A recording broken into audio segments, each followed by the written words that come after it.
And welcome back to the BigCeaz Show. We are here with my co-host Jeremy, Rockin' Knowles. Jeremy, how's it going?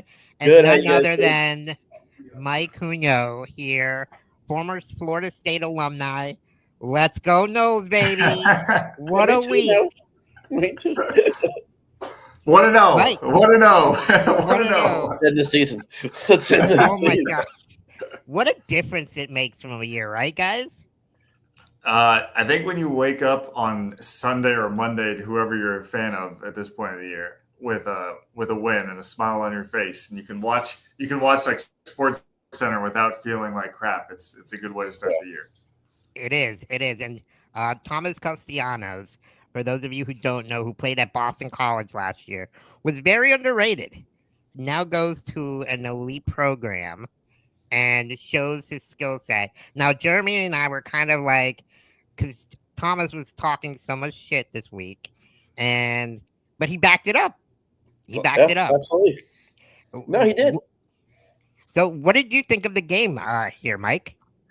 I you know, I was just stunned, and I think I still am, because it's one thing to like upset Alabama, because you saw like Vanderbilt do it last year, saw Oklahoma do it, but I think to dominate was just kind of it's just, I don't think you were expecting it. And Castellanos, and don't get me wrong, he's a very good quarterback, talented quarterback. What we saw at Boston College, I just think he fits kind of like the Mike Norvell thing, like the whole Jordan Travis guy who can do it with his legs and with his arm. I think that is a good fit in terms of a quarterback for Mike Norvell, and so I think Castellanos fits that kind of mold. Now, Jordan Travis was excellent.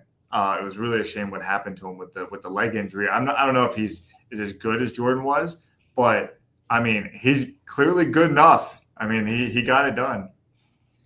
He did. And Jeremy was at the game, I was first there. game of the year. Got to look at the new stadium, an improved stadium. Talk about how that experience it was, Jeremy, for those who are watching here. Phenomenal. From the minute I got there Thursday to the game to everything, you just felt an energy there. Like, wait a minute, I'm not saying we're gonna win, but I've drove into town before. I'm like, yeah, it just you don't feel right.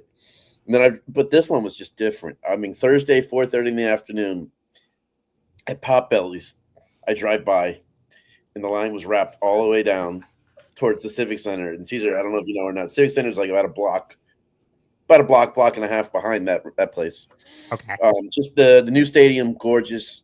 I can't say enough good things about it. They nailed it. It was so weird walking through the concourse at Doak, like not having to walk like this. But yeah, you mentioned Castellanos, and he backed up his comments. You mentioned the Mike Norvell thing, but I think even more so Gus Malzahn. That's his type of quarterback. He's that Nick Marshall type that he can do things with. He had him for a year at UCF, so they're familiar with each other a little bit. Okay.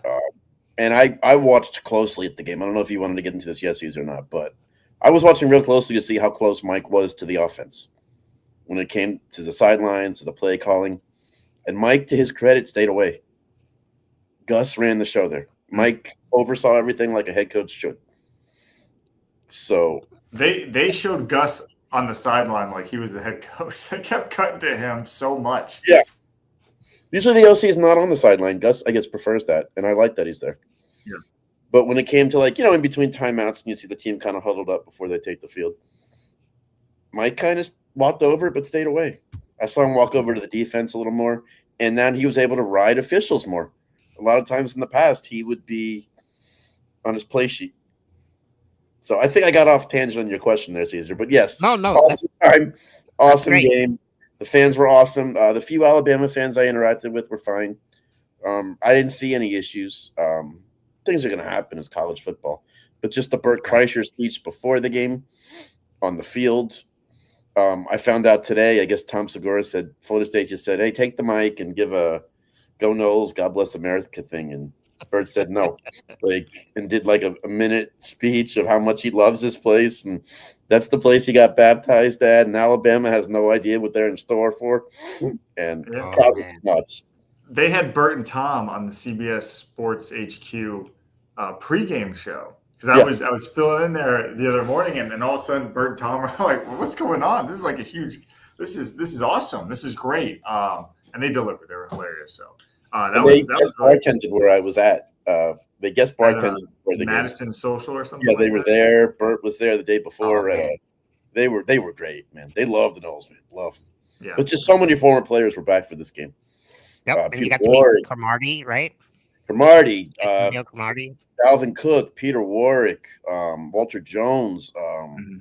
The list goes on and on. Brian McFadden, Danny Cannell, obviously from CBS Sports. I mean, Cameron Irving. I don't know what it is with that stadium, but it comes across so well on television. Like when Doak's loud, you hear it through the TV. And I feel like in other stadiums, it's probably loud, but it doesn't pick up the way it does in Doak. And it just felt like when you're watching that game, it was like, man, it feels like Alabama's up against a lot right now. And a lot of talk in the offseason was you reduced it by 15 to 18,000 seats. Was that going to be? I think you talked about like that being like you didn't like them reducing that many seats, especially. I never said that. Never said that. Okay. Oh, everybody did. I mean, no fans listen. I mean, I might have. I said a lot in the offseason. But after 2-10, I mean, everything was under a microscope, from the coaching staff to the roster to why are you doing this with the stadium? It better be ready on time for the first game. I mean, everything was, and that came up. But I'd seen the renderings of what the inside was going to look like, the field area. I'd never seen the concourse level till about 2 weeks before the game. And it was gorgeous. They nailed it. Whoever came up with the spear idea on one of the gates that you walk in and see, brilliant. But it was loud. I mean, there were times Alabama couldn't get the playoff. It sounded like they were in Alabama at times. That's how loud it was. It did. But maybe, some of it was they were that their starting running back. He might have missed some of the signals the other guy. Who knows? It was loud. Like, it didn't matter that you were 15,000 less. And it looks so good on TV, the new setup. I haven't been back in like 12 years. Is the circus tent still out there? Yeah, of course. Okay. It's still there. Yeah. For those of you who don't know what the circus tent, can you guys explain what the circus tent is? Mike, you got this one. So that was just the whole thing. Like, apparently FSU has a great circus program. And so there's this big, beautiful circus tent that's next to the stadium. So when I went there, a lot of my classes were actually in the football stadium. That's where a lot of communication classes were.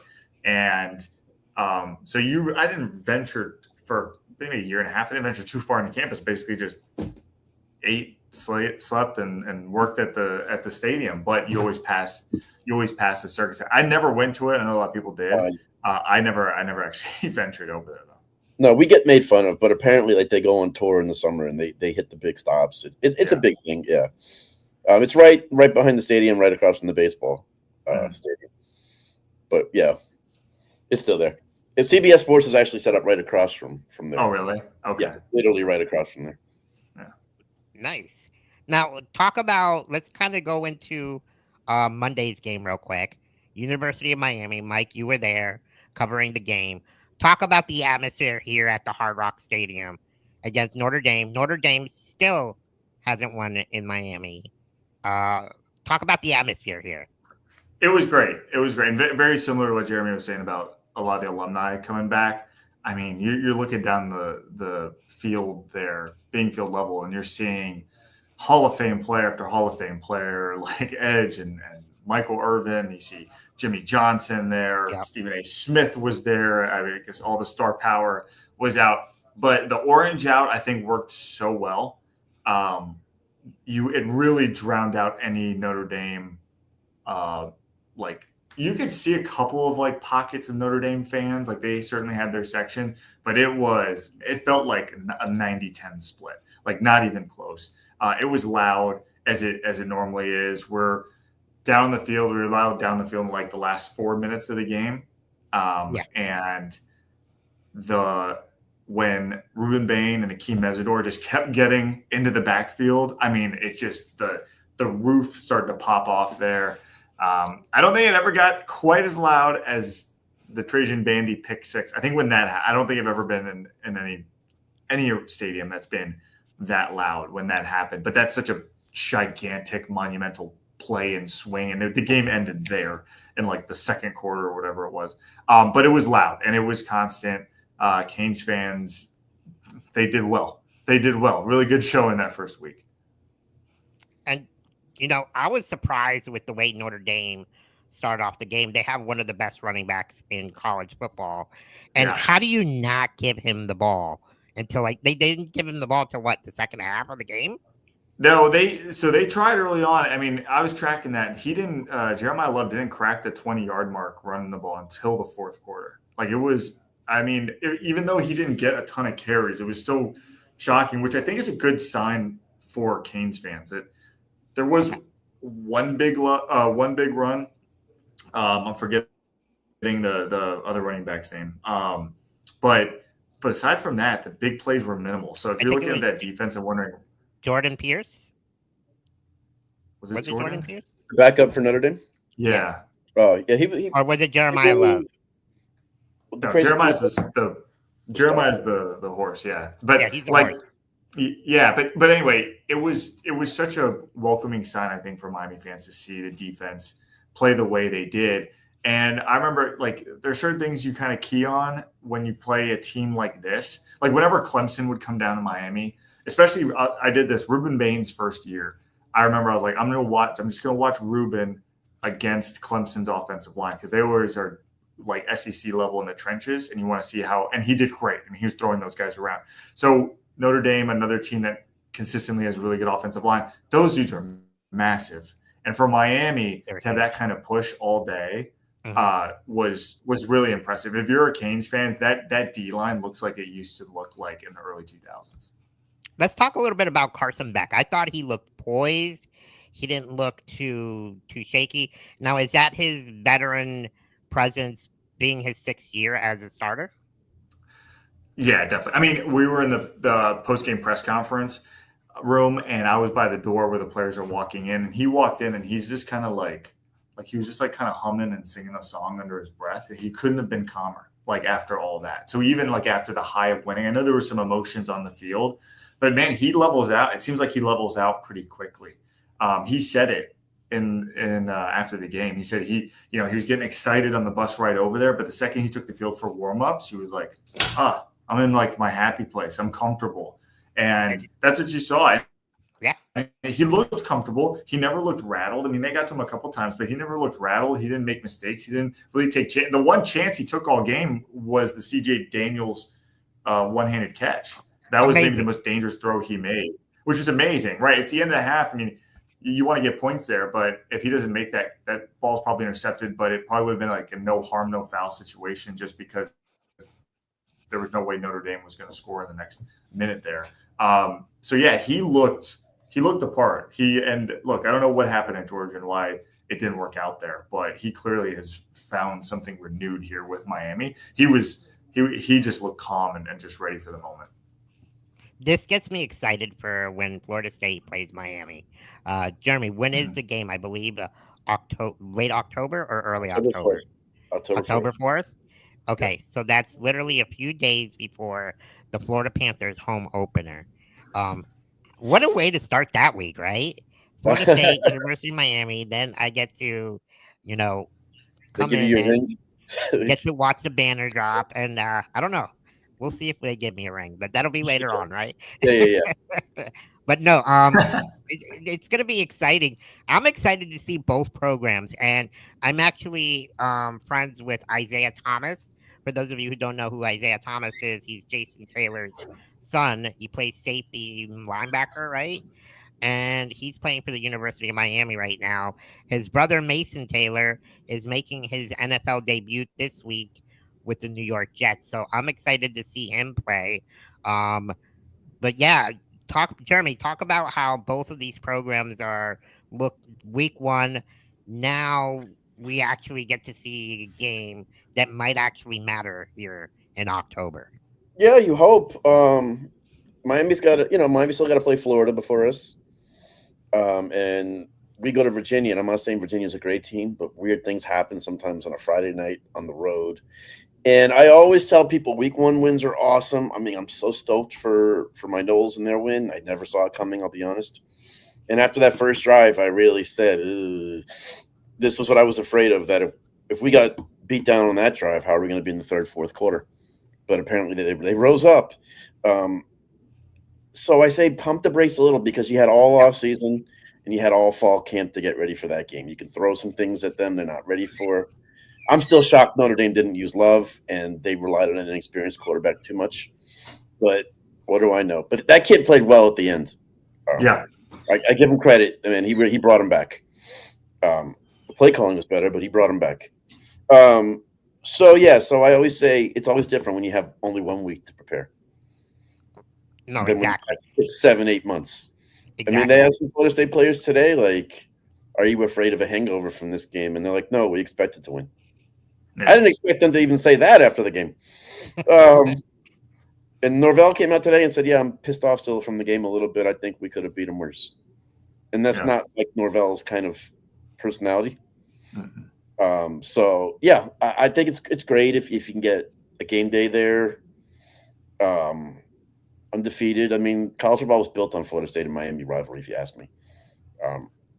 It's a bigger rivalry to me than Florida. And because I live down in South Florida, Miami's legit. I mean, no questions about it. Did I see some vulnerabilities? Yeah.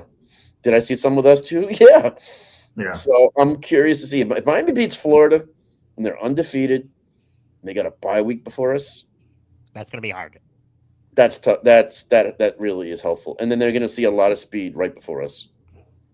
I think that schedule sets up well nicely for them. I'm curious what the last game of the season ends up meaning. Let's say Miami splits the Florida State games, and 1-1 there. If they end up losing to Florida State, though, and Florida State's got Florida, I mean, Florida's schedule is ridiculous. I don't know if they're gonna. It's insane.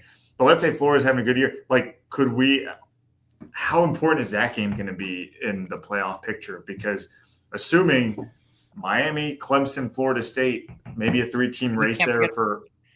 I was going to say we can't forget about Clemson, even though they did lose to LSU. LSU was not right. They're still a great game. They haven't started. No one started conference play yet. Right. So that determines. That's why Alabama's not out of anything yet.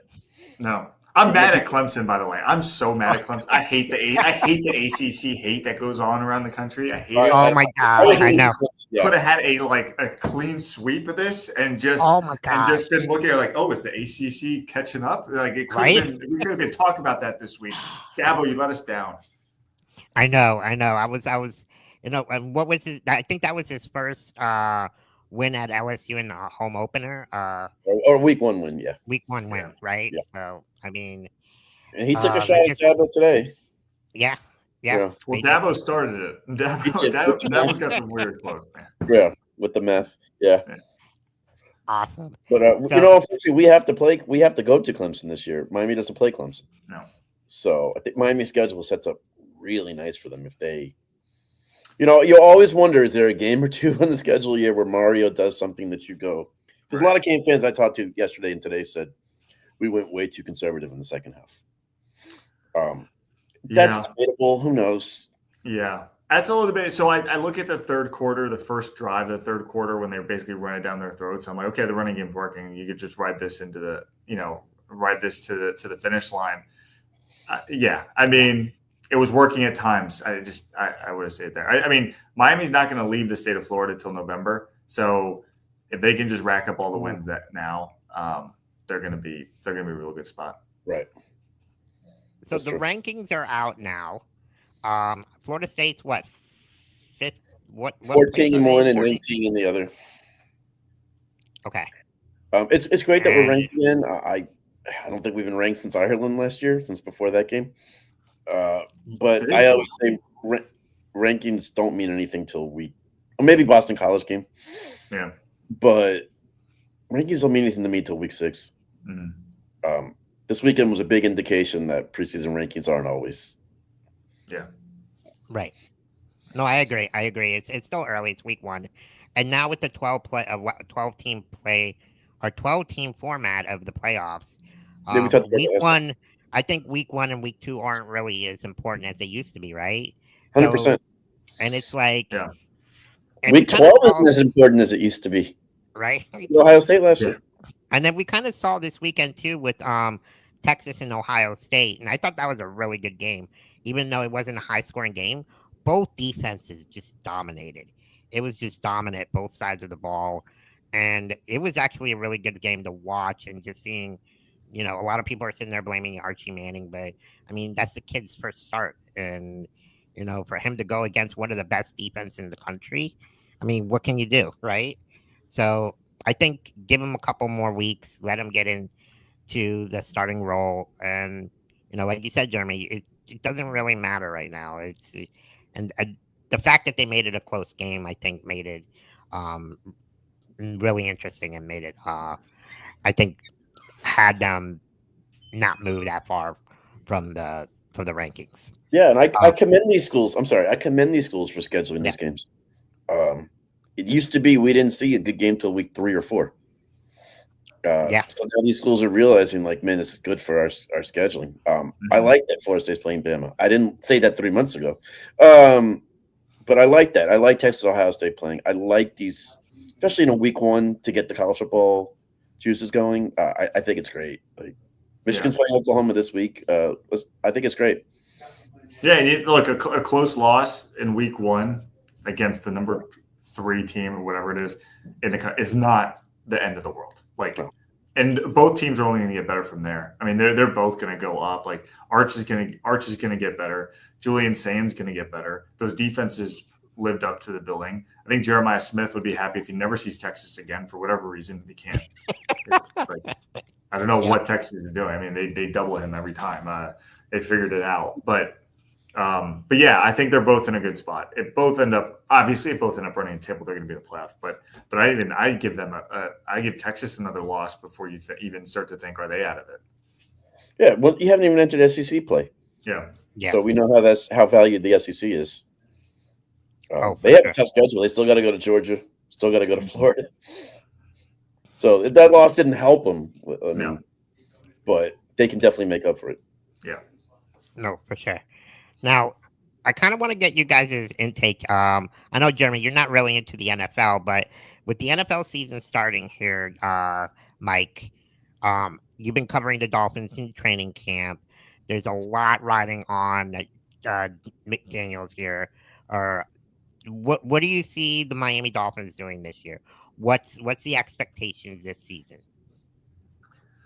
So I kind of like to use like last year as kind of like not a measuring stick, because I don't know if that's the right word, but I look at the ups and downs they went through last year with Tua in and out of the lineup, with Tyreek Hill banged up. And I think that if they're able to win 8 games with as chaotic as that was, like I look at that as like, okay, that's kind of a floor, right? Because that felt like the worst case scenario. I mean, worst case scenario would have been those guys out the entire year, but they missed enough games that it obviously had an impact on their season. So the way I look at it is like, a lot of people think the Dolphins could be a 4-win team. I do not see that at all.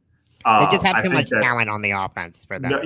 And on the defense too. That defensive line, it could end up, when we're all said and done, could end up being one of the better ones in the entire NFL. That last preseason game, when you're on the field and you're looking at a healthy Chubb and Jalen Phillips and Chop Robinson and Zach Sealer, all on the field at the same time, you're like, that is terrifying for anybody. I'm sorry, is the rookie Grant getting a lot of points? He missed the last preseason game. I was going to ask about him.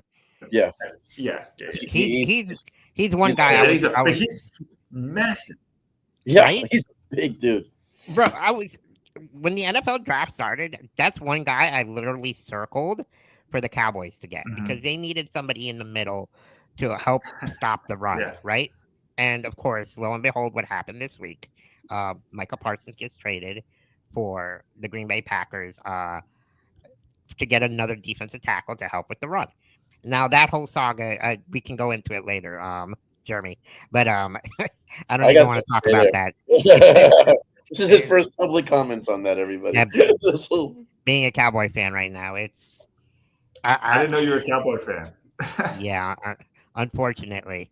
But yeah, talk to us about Grant and And like you said, that defense and the expectations this year. And even trading for Micah Fitzpatrick, he's back now with the Florida Yeah. with Miami Dolphins, and trading Jalen Ramsey. I think it's a win-win for both sides in that trade. Yeah, I agree. I think it was. It got people who were unhappy, got them happy, and bad situations cleared up here for sure. Minka Fitzpatrick, he had a lot of family down here. So I think coming here was a good thing for him. I mean, just forget the football side of it for a second. Like, I think he's happy to be in South Florida, close to some family. Kenneth Grant, though, I mean, he looks so good in camp. The tape on him in the preseason games, the one in Chicago, was great. His pursuit after the fact, like once the ball gets past the line of scrimmage, if someone gets outside, it's amazing how it was reminiscent of what Bain did on that interception. Where all of a sudden Bain's in the trenches and then he's at the sideline going the other way with the ball. Like Kenneth Grant's pursuit for the ball is like next level. You can't teach that. He just has that kind of hunger and drive. And you look at a guy like Jordan Phillips, I think his 5th round pick.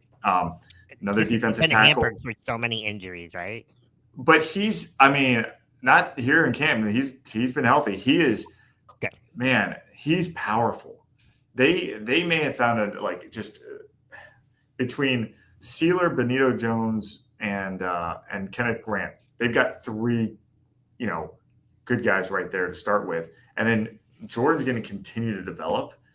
And I just think they're so set there now at that position. They did a really good job beefing up the defensive line. I mean, look further down the line, Zeke Biggers, like he'll continue to get better. Their linebacking core is deep.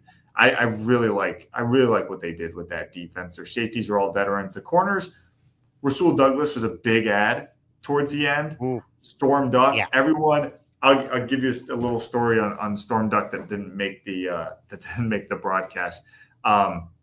So we were asking Mike McDaniel about Storm Duck, and he said that one day Tyreek Hill and Jalen Waddle had come up to him and said, "Hey, this guy's Storm Duck. He's doing really well." And Mike's like, "Go tell him that. He's a young guy. He needs to hear those sorts of things." Like, and they did. And so that's why you kind of heard throughout camp, like Tyreek, Jalen, and Storm had kind of like those 2 guys were helping bringing him along. And Storm told me that. I was like, I asked about those relationships, and he says he goes up to Hill and Waddle and asks them, "Hey, am I making you better here in camp? Like, am I doing the things that are going to make you better as players?" And for a young, undrafted guy to have that kind of mentality is incredible. They say between Storm Duck and Malik Washington, 2 guys who were either a late round pick or undrafted, came in with that like pro-ready maturity, pro-ready mentality. Those 2 guys I'm really high on. I really cannot wait to see what they end up becoming in the NFL. But we'll see what Storm Duck is. I mean, he's certainly putting in the effort and the hard work, and he's impressed enough people. So, yeah, the corner's the question. But they're young there, and we'll see what happens. They're going to have a young guy in Jason Marshall who could end up being a starter at the nickel. So it's a young team. I think it's a fun team, but there's enough veterans in the front 7 that I think they'll be able to hold it down. That's awesome. And I kind of want to go into the offensive side real quick here. Ollie Gordon really impressed me. There's something about him as a running back. Just the way he runs is physical, hard to get down. I'm going to make a prediction. I feel like he's going to end up being the starter by the end of the season. Ooh. I don't know. That's tough to jump Achane unless he's banged up, because of the versatility Achane brings in the offense, because you can line him up as a wide receiver, and he's been in the offense a little longer. The offense is tough to learn, I think, for skill positions. Not taking anything away from what Ollie can do, but that run game is different. You can write the receipts down. No, listen, I appreciate a big swing and a big take. He's been impressive, no doubt. But it's not just his running, though. To your point, it's his blocking as well has been really, really good. Like, he does a lot of things on the field, so you got to give him credit for that. And he is a bigger back. We all know Devon's small, but Devon's so fast. Yes, he is. Yeah. Awesome. I know you got to go here, Mike. Is there anything else you want to give us here this week? Any predictions? Real quick, I just want to get your take on the Micah Parsons trade? What did you think when it happened? When it broke? Like, literally, I think every single media person was in shock. Yeah, it wasn't one of those things where you remember where you were when it happened. I remember where I was. Because I remember exactly where I was. like I don't know, Jerry Jones did it, so I'm like, all right, that kind of checks out. Like it felt like this wasn't a good situation when he's on the sidelines and like everyone's wondering why he's laying on the trainer's table and all this stuff. I don't know. It didn't feel good that he was going to end up being a Cowboy. Now I've no information to back that up, but it was just every day. Will he or won't he end up being there? And I don't know. When I saw it, I was like, all right, well, moving on. Like, it must be hard to be a Cowboys fan because last year they did this with Dak. They brought it up to like he's walking in the stadium, right? And they announced the deal. The difference between the Dak situation and the Parsons situation, Dak was there in training camp. Dak did everything he had to do. He was with the team. He was in practice. He did everything he had to do. Micah, on the other hand, he was holding out. He didn't want to practice. He had a so-called back injury, right? So that's the difference there. Like, and even Dak told Parsons, like, dude, just go out there and practice. The contract will take care of itself. And, you know, Mike Parsons still had 1 year left on his deal. And I understand everybody else got paid, but he was still on his rookie contract. And I think both egos got in the way, and there was no better solution than just let's make Micah happy. Let's make the Cowboys happy. So I ultimately think it's going to work out for both parties. They couldn't afford to pay Micah Parsons $47 million. Not when you have a quarterback that you're paying $60 million and $33 million on your wide receiver. Right. So like it's $100 and whatever. It's $137 million right there. That's $20 million between three guys. Yeah. You can't do that. You can't win in the NFL like that. So we got a great defensive tackle who's a 3-time Pro Bowler. Now, he did play injured last year, so we'll see if he can stay healthy this year. But I think that'll help. Now, will it replace the sacks that Micah Parsons had? No. No one's going to – that's a generational player. But at the same time, this could help the team overall in the future build for the Super Bowl. And can I ask a question? Can I put my reporter hat on here? And let me ask you as a Cowboy fan. Go ahead. You've got 3. If you could keep 2, if you had CD, Dak, and Micah – if you could keep 2 of the 3, who would it have been? That's easy. That's easy. All right, good show, everyone. We'll see you next week. All right. I'm not even a Cowboys fan. I know what I say. Honestly, people are going to be surprised, but I'm going to take Dak and CD. So then you're fine. Yeah. Yeah, you're good. Yeah. Because honestly, look at the Super Bowl teams that won. They have not had a prolific pass rusher in those Super Bowl teams. What have they had that was strong on their teams? The Eagles last year, their defensive tackles. Yeah. Kansas City, defensive tackles. I'm just saying. Jeremy, were you gonna say Micah and CD? Absolutely. Yeah. Absolutely. I'm not a Dak fan. What about you, Mike? What about you? I think it's hard to find quarterbacks. I think, I think the market's going to be the market. You're going to have to pay a quarterback anyway at some point. You had. Oh, trust me. I remember when Troy Aikman retired. Yeah. We had Hutchinson and Quincy Carter as our quarterback. Quincy Carter. So I know how bad it is to find quarterbacks. Yeah. And look, you found Dak in the 3rd round, so it's kind of fourth round. Yeah, Dolphins are still looking for one since Marino. I would. Don't get me started on the Tua hate. No, we can do another half hour here if you want. I like Tua. Listen, I like Tua. Healthy Tua was passing for 4,500 yards. Completion percentage is always off the charts for him. And he literally took over for Jalen. He literally said, "You know what? I'm going to take your job." So, in a title game, in a title game. And I know Jalen Hurts won a Super Bowl, but when you have Saquon Barkley and that stout defensive tackle and secondary as the Eagles, Mhm. as a quarterback, you don't have to do much. No. Just Well, that draft offense all of built around Georgia's Jalen. front line and you're fine. Yeah, No, they literally, built that offense around Jalen. I mean, the things he they does. did. They did. Yeah. And I think that's what Dallas needs to do. They need to build the offense. It needs to start with the offensive line. They drafted Tyler Booker this year, who I'm very excited to see. Um, so if they can keep that offensive line building, they got George Pickens, who's going to help CeeDee Lamb from the double coverage. And all they honestly they need a running back and start building from the defense. But Jeremy, how Jeremy, much do you have to listen to him rationalize the Cowboys? How often does this have to happen? No, Okay. no, I think last night was the first time. Caesar and I, 95% of the time, are talking Florida State and Panthers.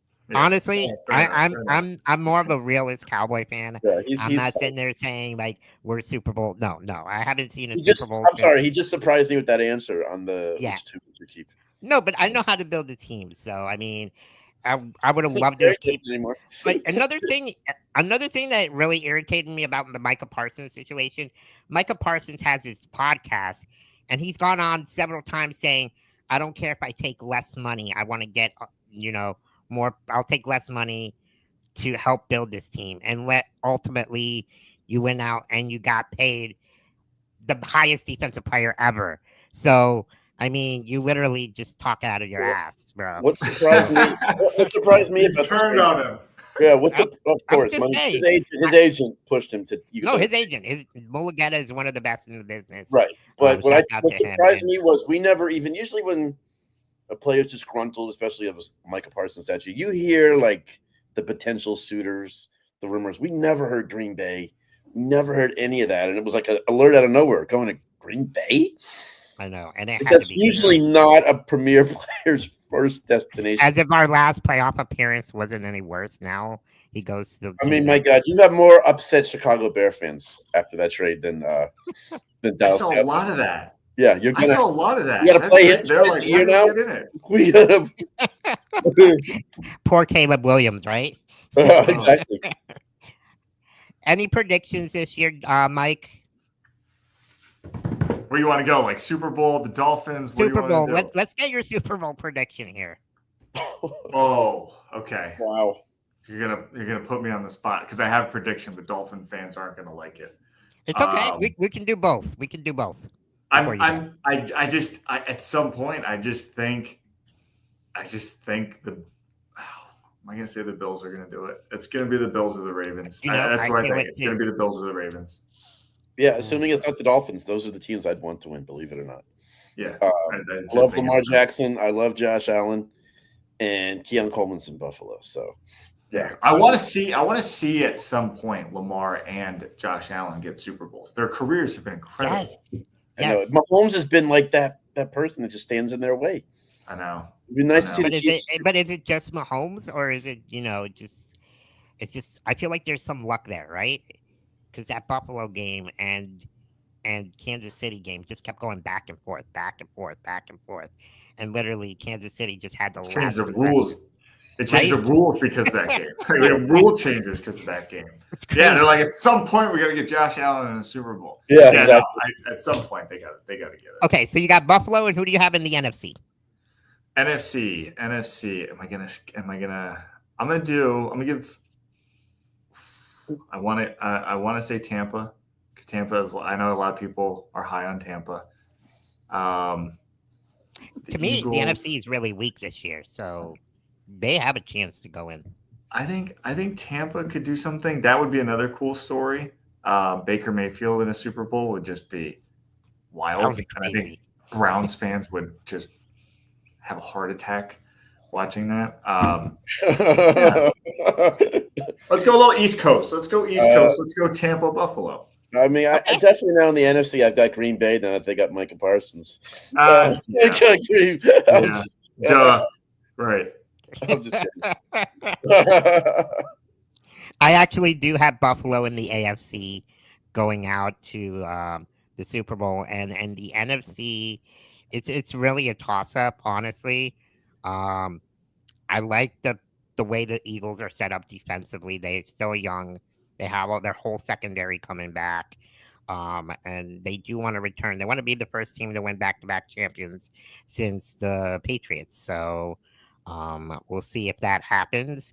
But I'm actually going to go with Green Bay. I think it's going to be Green Bay and Buffalo. Didn't the Chiefs win back-to-back recently?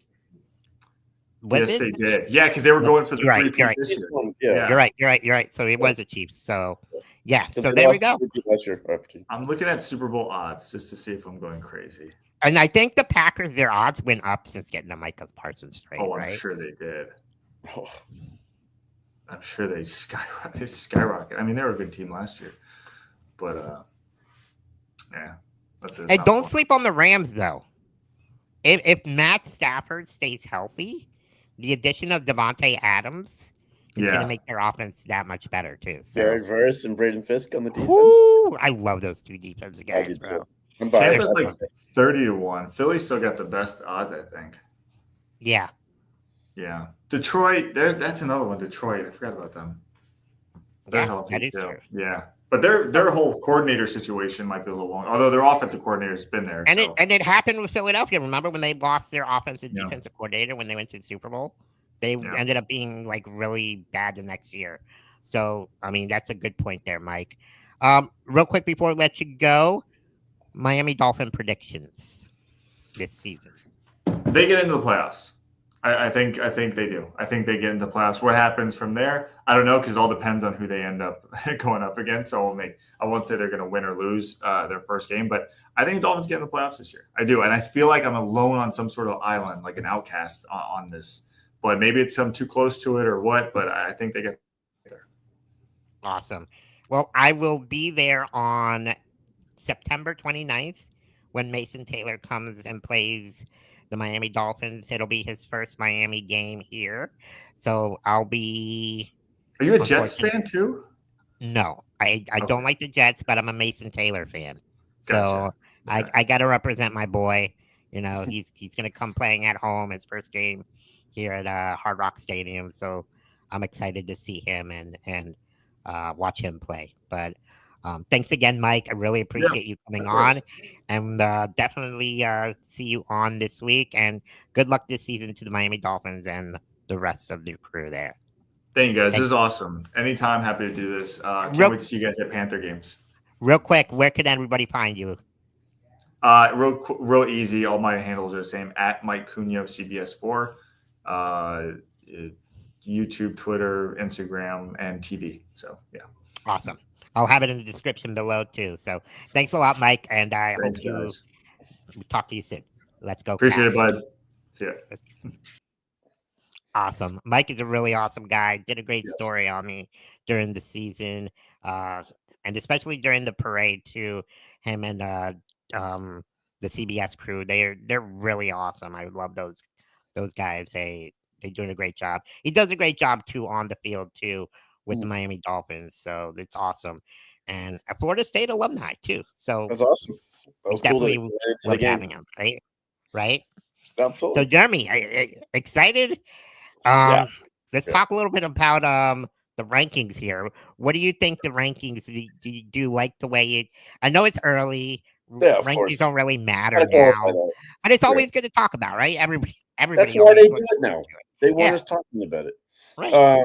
I was shocked at 14. Any particular surprises for you? The 14. Yeah. On that one, I was like, wow, like inside the top 15 on that one. When I saw 19, I said, cool. I thought we would be ranked. But I didn't. 14, wow.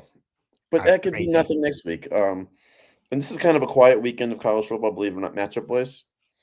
But I'm fine with that because week one had so many great matchups. Oh, so great. So I'm happy. I'm happy with the rankings. I give LSU credit for pulling it out in Clemson at night is so tough to play at. Oof. Any surprises in the rankings? Any team that like you saw that's like, oh, wait a minute. No, because like I really don't play the ranking game that much. Okay. I think it means the most when you get closer to the playoffs and they do the playoff ones on the Monday or Tuesday night on ESPN.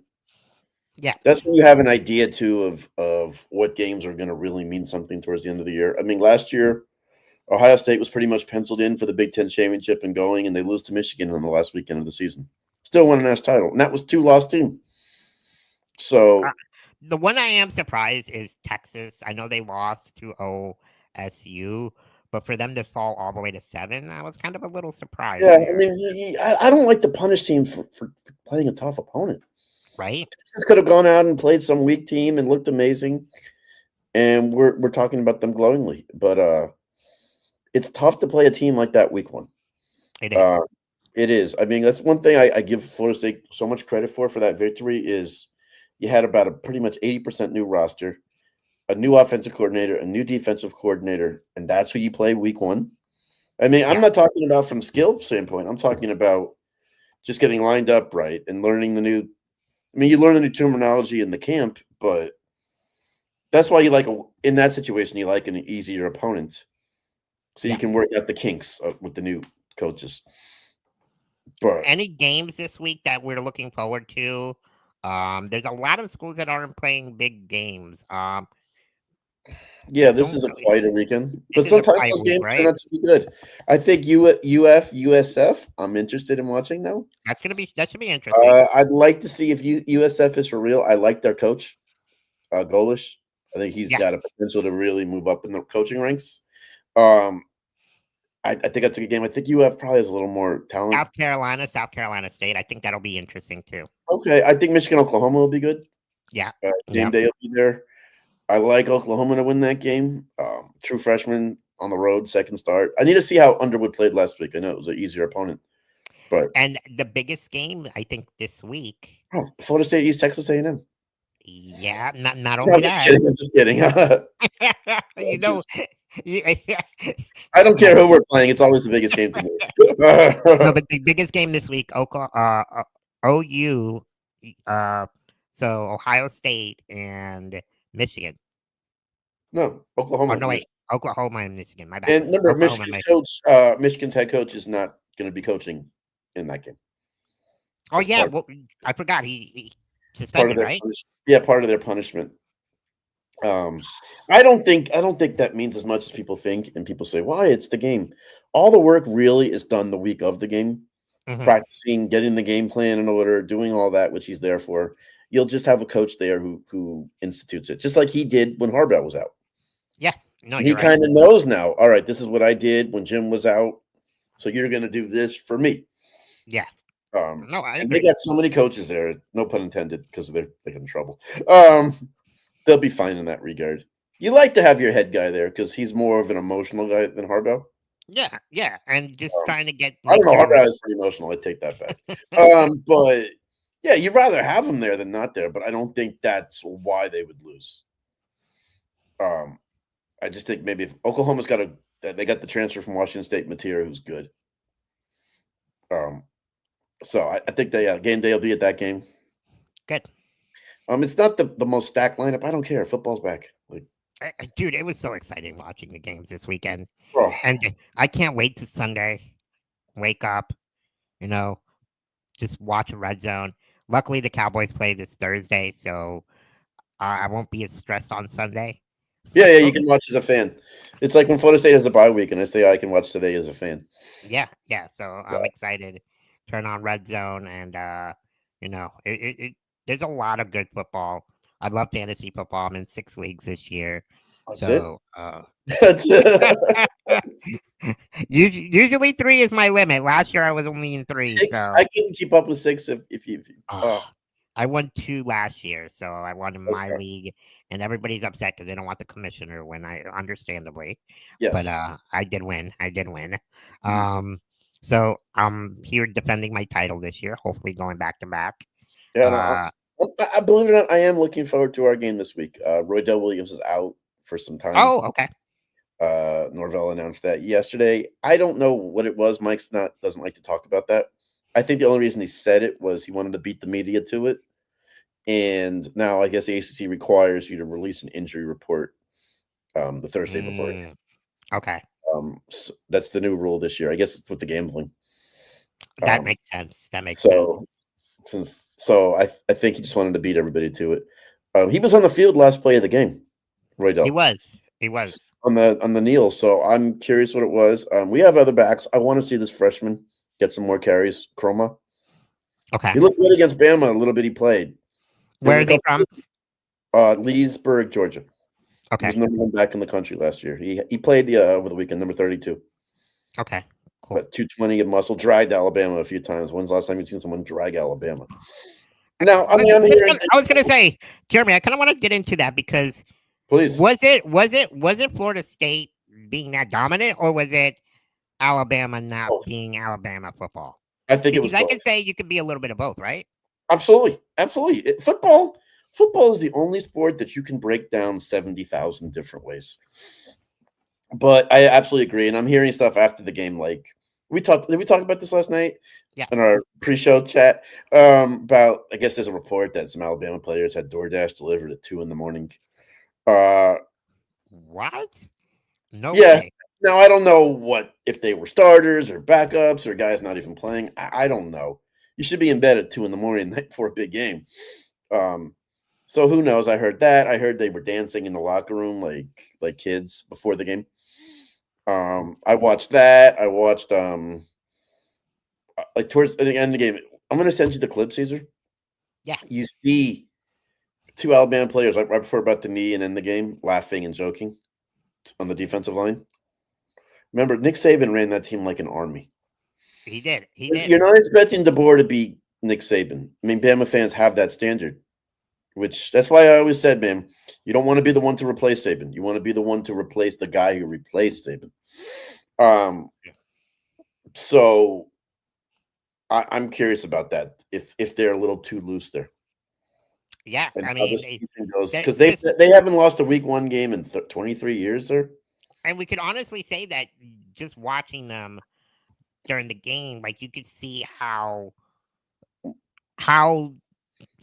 much more physical Florida State was compared to Alabama, and which we didn't expect. The effort, I think, was the biggest key to me. There's a lot of plays where you normally see Alabama's always running to the ball, all 10, 11 guys running. Oh yeah, they set the standard for that for so long, right? For so long, physicality and bully ball. This was the first time we seen Alabama play where like you don't see that. No, and I saw Ryan Williams not want the ball as much as he should have. I mean Bernard, that number 5, played great. Oh, he was amazing. Now I understand when you have such a star like Ryan Williams that can maybe free you up a little more.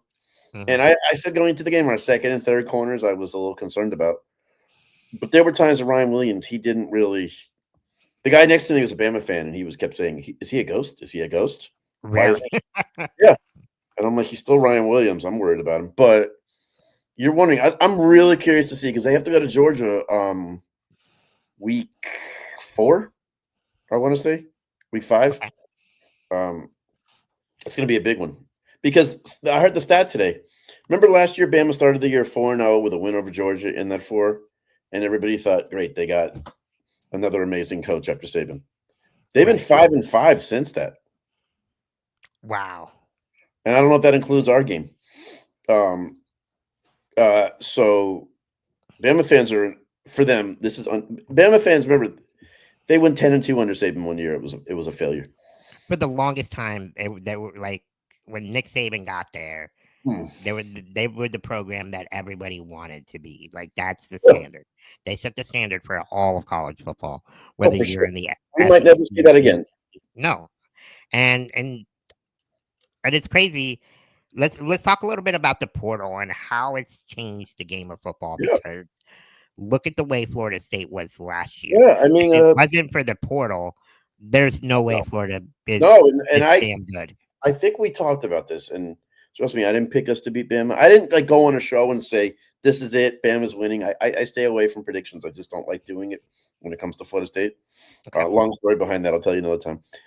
But I remember saying, and I said this a lot, is college football is becoming like the NFL, where you can have a really bad year, and you hit it right in free agency and in the draft, and next thing you know, you've turned it around. Look at the Commanders, Washington Commanders last year. Yeah, absolutely. Get a quarterback with Jaden Daniels.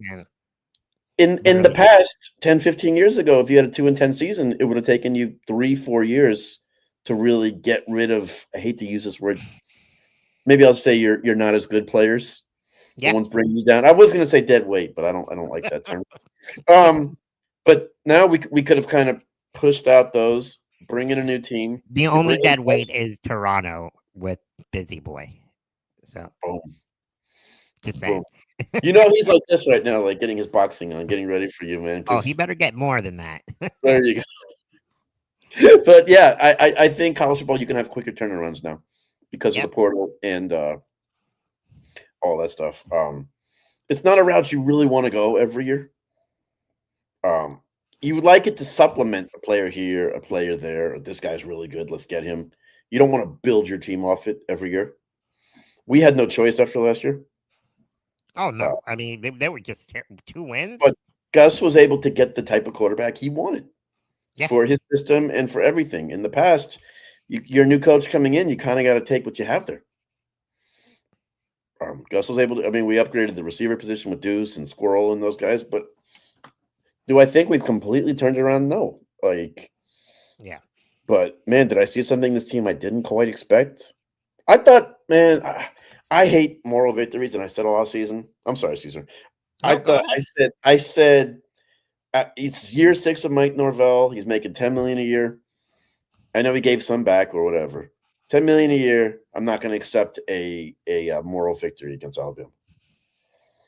And then as the game got a little closer, I said, all right, to myself, I said, man, if we just fight and we look like a competent football team, right, but we just don't have the firepower of Alabama, I think we can build off that with 11 games after that. I agree.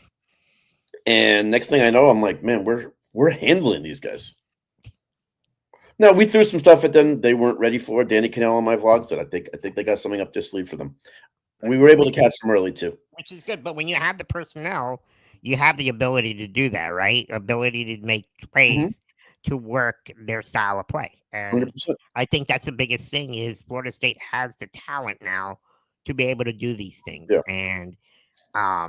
And it's really good to see. And I'm glad Miami's good again this year without Cam Ward.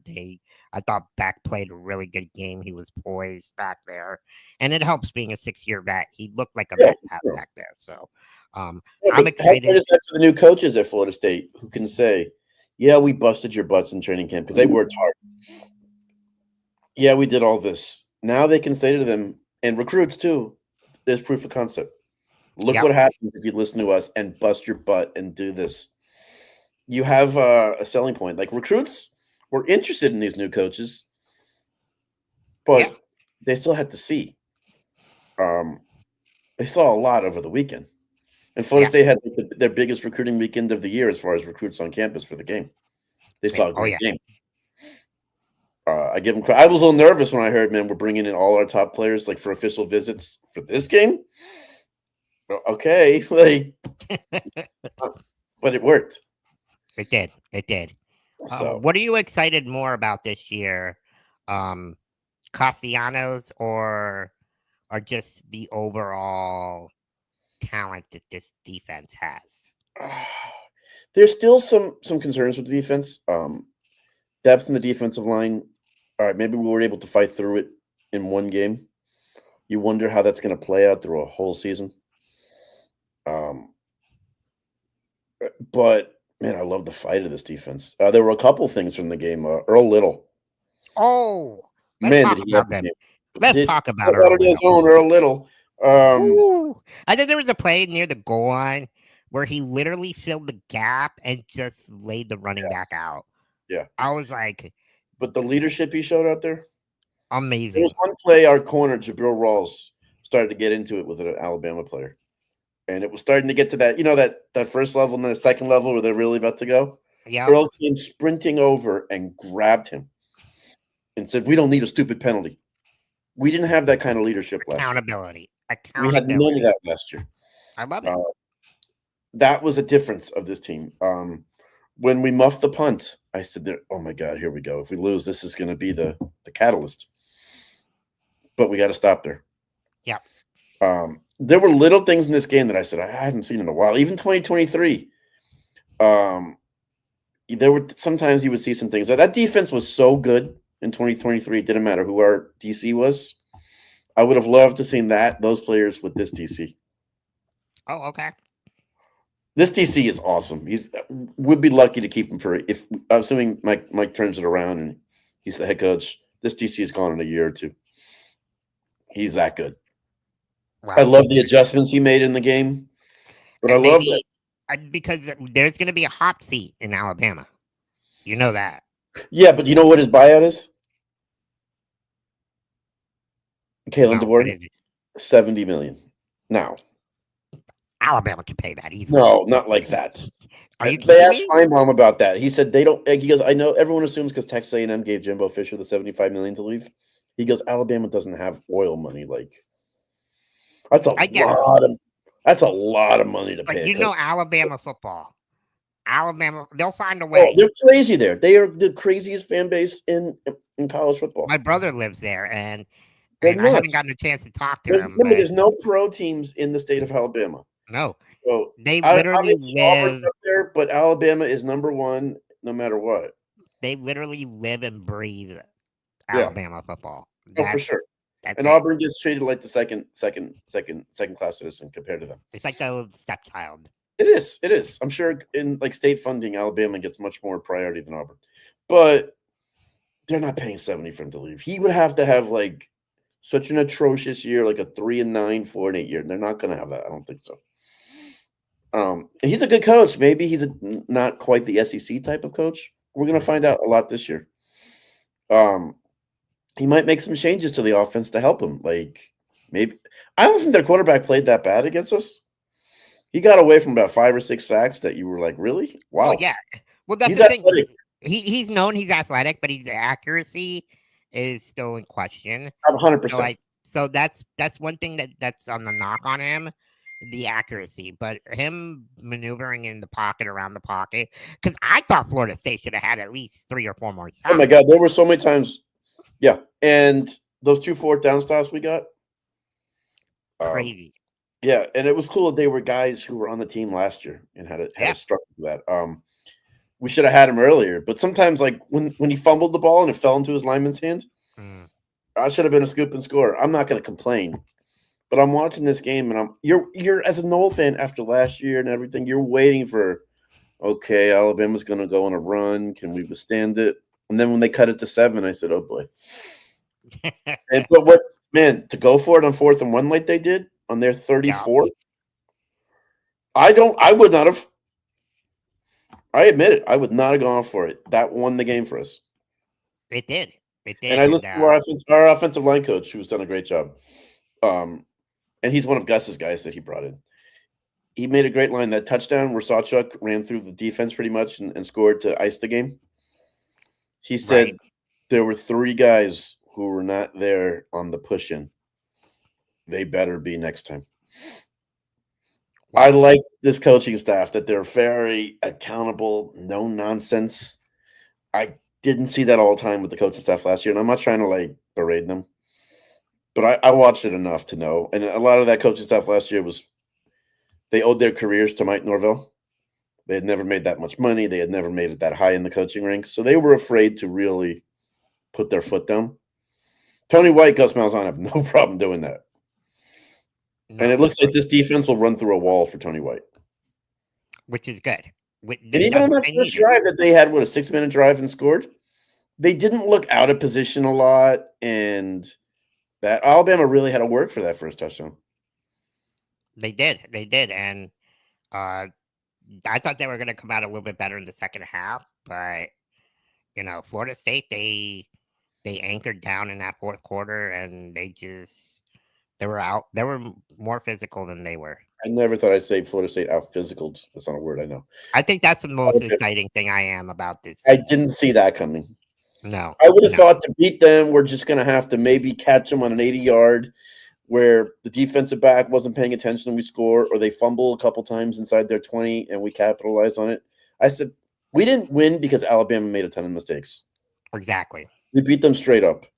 And that's just something I'm just so proud of this team about. I talked to Thomas Castellano's. You saw my vlog. I talked to Thomas Castellano's uncle. Oh, did you? Okay. Yeah, it's in my vlog. Check out the vlog. I saw part of it. So, but Yeah, talk about what it was like talking to his It his was uncle. it was kind of quick. We talked for a couple minutes, and then I asked him, "Would you like to be in the vlog?" He said, "Absolutely." Very nice. I mean, Thomas was originally from Miami, but grew up mostly in Georgia. Okay. So he grew up at Doak. He's cousins with Devonta Freeman. Now, does Um, he have like a Spanish descent? Because I don't think so. Castellanos is like a Spanish name. Not that I've heard of. Who knows? I don't know his whole background like that. Okay. Maybe he has Okay. some family members. But yeah. So his uncle and aunt were in front of me, and you can always a lot of times tell the players' families because they're wearing jerseys with that player's last name on the back. A lot of times they say mom of this person or dad of this person, so you have an idea. So he's in front of me, and I just felt like I was excited for the game, and I said to him, "Welcome to Tallahassee. Welcome. Thank you for being here." And he stopped me, and he's like, "Thank you." And we're walking and talking, and he said, "Thomas has wanted to play here since he was a baby. This is the only Oh, place I'm he's sure. wanted to play. He grew up coming here." And I said, "Well, thank you so much for being here now." So then I said, "Would you like to be in the vlog?" He's like, "Absolutely." We took a picture. Just super nice. But yeah, it's just it was I was critical of him in those words he said because I Okay. always say you don't want to add bulletin. Like I know, like we play Alabama, I think week 3 next year. Yeah. All off season, and maybe they'll go a different route. I don't know, but I would if I was them. I would have that video of us dancing with 2 minutes left on the 2-minute warning. The whole defense dancing out there. Um, Right. I would have that on a loop. Remember this. Remember this. Remember this. Remember this. I didn't even think of the thought of us charging the field. That was I, incredible. That was crazy, especially wow, with with a brand new field they laid a week before. brand new field. The 350K. atmosphere was insane, and that was really cool to see. And I haven't seen them running out on the field at FSU, Since '96. and mm, that's crazy. Since '96. That's crazy. That's I'm crazy. shocked they it happened. I figured with the new stadium and that they might want to but they must have known because those cops did nothing to stop our people. And Oh, someone said, "Well, you're not there's going to get enough nothing cops you to do can that." do. I remember Yeah. '98 FSU Florida. They were prepared for it, and they had cops over every part of the stadium, like Yeah. on the railing. So trust me, you can do what you got to do. We didn't stop. It was great. It looked awesome. Like I was a little. My toe was killing me for some reason that Oh, day. I was like, I was in the 60th row up top, so I said, "There's no way I'm getting down there." oh no. I'm playing the old man card on this one. Um, but I just the gotta I, atmosphere, leaving the I gotta let game. you borrow one of my chairs next time. How am I gonna get over the railing though? We'll build a ramp back there. Okay, there Evil we go. There Knievel. we go. Evil There we Knievel go. that crap. There we go. There we go. But it was just such a cool sight to see. I mean, it's been a while since we had something to cheer about since that Louisville game. Yes. It's been a rough 20 minutes or whatever. Mm-hmm. Nice for one And day. it's since we got robbed of the national title Yeah, game. not even 24 hours after the Louisville ACC title, we got robbed. So it was just a nice feeling and to do it to the team who took your spot. Who the world knows who they are, right? Yeah, I mean, beating Alabama, there's no ifs, ands, or buts about it. Like, how many people really picked us to win? Nobody. I Nobody. mean, a few people I know said it. Some people on YouTube said it. Bryant McFadden did pick us. He did it on my show, and I told him don't do a pick on my show. Like, save it for your Yeah. show. It was just cool. Like, and this was also meant to get a little emotional here. This was my first ever game where I sat there having done a ton of shows before it and talking about the matchup and really breaking it down like we're talking now. Yeah. And it was so cool in 3 or 4 instances to see stuff that I mentioned be a factor. So I'm saying this to you, Caesar. You're crushing it. You're doing great. And wait till you see this Panther season when so much stuff you talk about with the cats and rats or here is right before your eyes, man. Yeah. It's I gonna can't hit you. wait. It's gonna hit you more, man. I'm telling you. Honestly, and this year with football season starting, Yeah. I might do some live streaming during games. Yeah. Just talk about the games with the red zone and then just popping on and stuff like that. Just get the fans interacted with, and I can't wait to Panther season starts. It's right around the corner. Literally, a month and like 5 days away. When do they report for training camp? Literally in like 2 weeks. Wow. So yes, it's right around the corner, Wow. Jeremy. So they're probably mostly back in town getting ready. Yep. Forsling Yeah. was seen at Elbow Room last weekend, so he was It's a good here. place to train. Yeah, He probably did 70,000 push-ups in the top deck there. I'm curious to see you guys in the Cats and Rats if you can find out if he breaks his like they do the performance test when they report to camp, and I guess every year Forsling beats his scores from the year before or something. He's like some freak. Last year was the first time I didn't really hear anything about it, so okay, I'm curious to see what that was. Maybe he didn't break it last year, but I'm rightfully so. Does. 3 years in a row being in the Stanley Cup Finals. I mean, Oof. I'm sure they're all dead tired and But Marchand looked in great shape when the other day. Oh yeah, Marchand looks from game 6 or whatever. Yeah. Yep, and meeting him at the Hobby Card Show too. Shouts out to Andrew Hoffman there who put that up. He looks ready to go.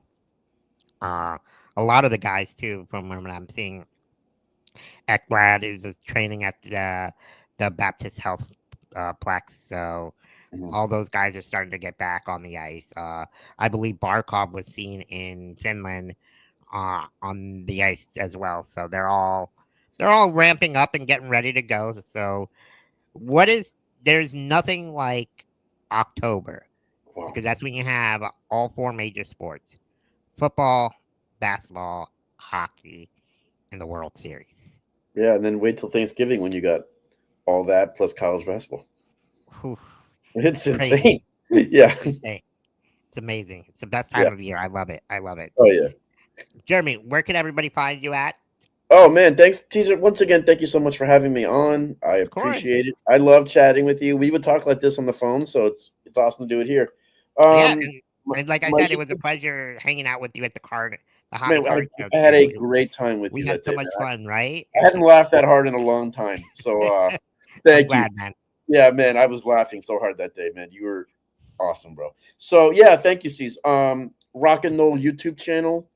Do a lot of Florida State content, but I'm traveling to other college games this year to bring that experience, and I try to really do it in a way where can't see it on TV. The pregame stuff and pregame bars, talk to fans. I really love like that aspect of the game. Of course, the game itself, but we can watch that on TV. You can't see all the pregame stuff. No, and I think that's the best. So yeah, I'm going to do the events, right? And just being able to tailgate. College football is just so different than the NFL. There's the tailgates and the scene outside the stadium. It's just so different.